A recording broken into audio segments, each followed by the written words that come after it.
fair to say it's based primarily on secondary research. That is to say, he takes the huge collection of studies that have been done on all those wars and basically synthesizes and summarizes their conclusions. Well, obviously now is not the time to go through that 800-page text, but it is worthwhile to just read briefly his conclusions. First, he says, Israel's war experience is a story of folly, recklessness, and self-made traps. None, N-O-N-E, none of Israel's wars, with a possible exception of the 1948 War of Independence, none was a war of necessity. They were all wars of choice or folly.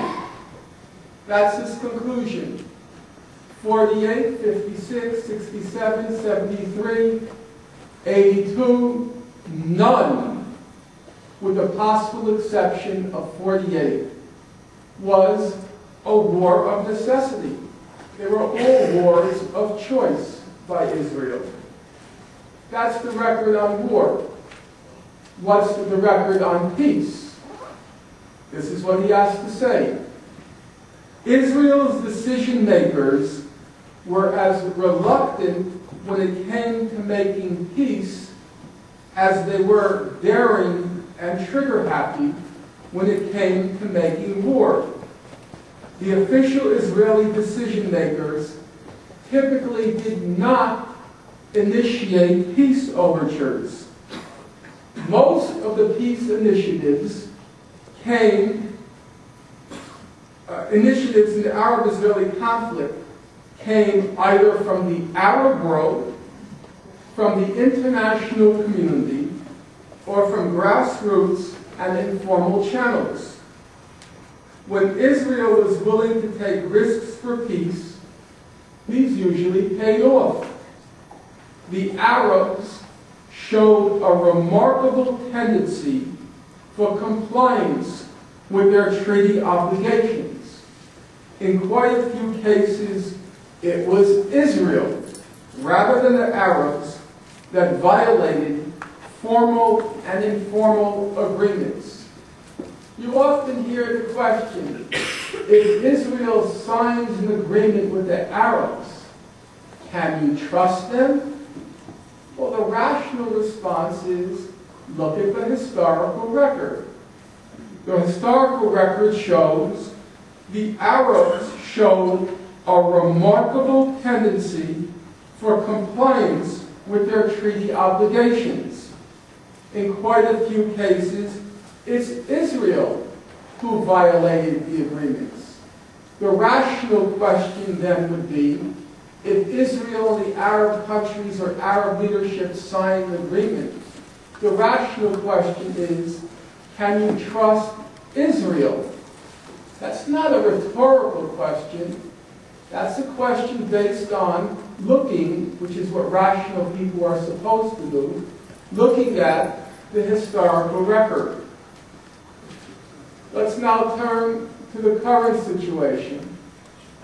The human rights record. Now, when you read the media on the human rights record, nobody seems to know what's going on. It's all an impenetrable mystery.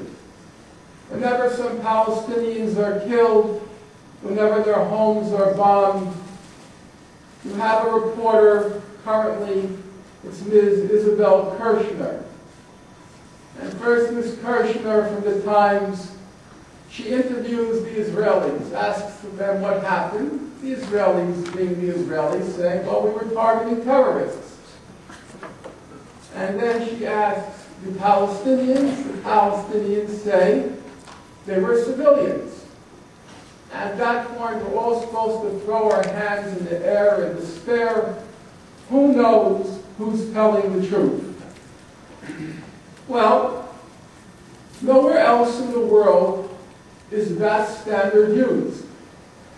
Whenever there's a killing, an atrocity, a journalist doesn't interview the alleged perpetrator, and a journalist does not interview the alleged victim.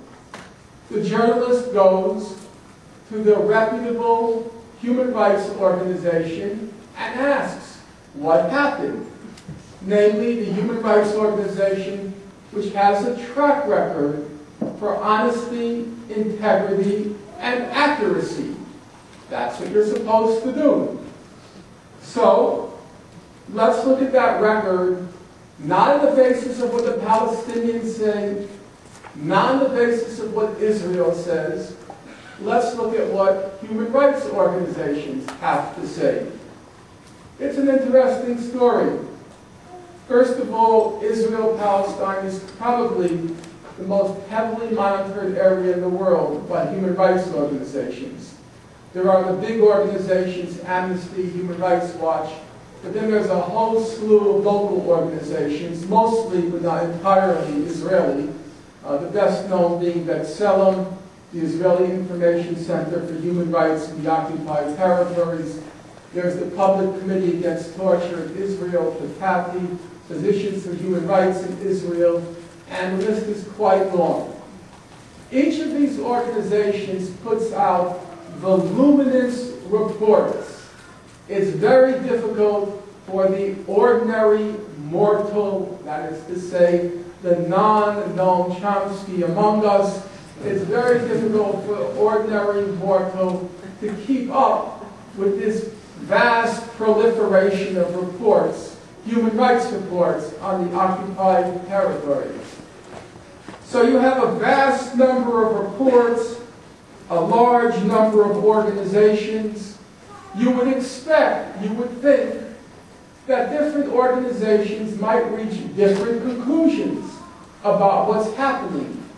That is, that there would be a controversy about the human rights record of Israel in the occupied territories. But in fact, I can tell you without fear of contradiction, if the polygraph were put now to my wrist, I think, pass the test without missing a beat.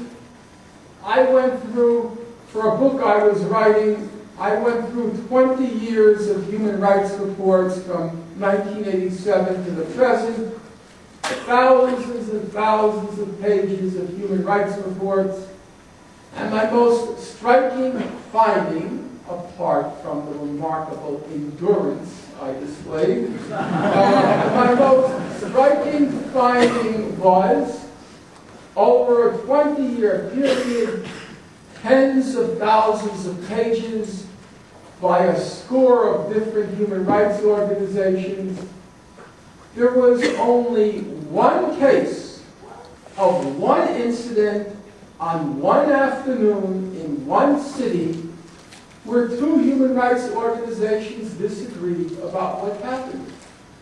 There is no controversy whatsoever about what the real human rights record is there.